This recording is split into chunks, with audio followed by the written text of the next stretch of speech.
In this video, we wanted to talk to you about the return of the mega mergers and what the data is showing.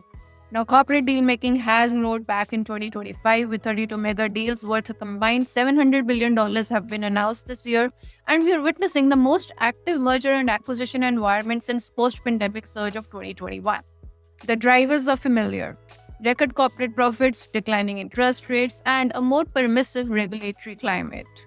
The scale of the recent transactions is striking.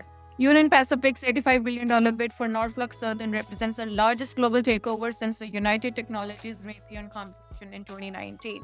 Media consolidation also continues with multiple bidders circling around Warner Brothers' Discovery in what's become the Hollywood's most contested deal in years.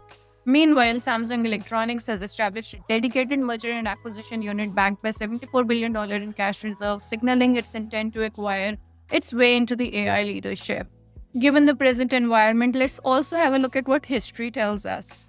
The conventional wisdom on merger and acquisition has long been pessimistic. Academic research consistently cited failure rates between 70 to 90%. But does this still hold?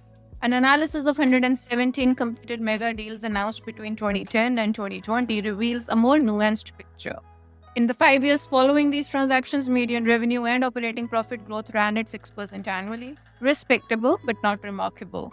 Return on capital actually declined by 2% points on average. The shareholder outcome was essentially binary.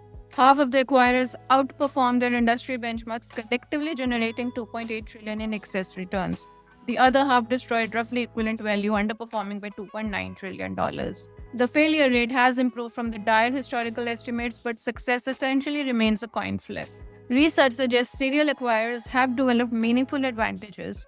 Between 2012 and 2022, companies completing at least one acquisition annually derived average shareholder returns of 8.5% compared to 3.5% for merger and acquisition averse peers.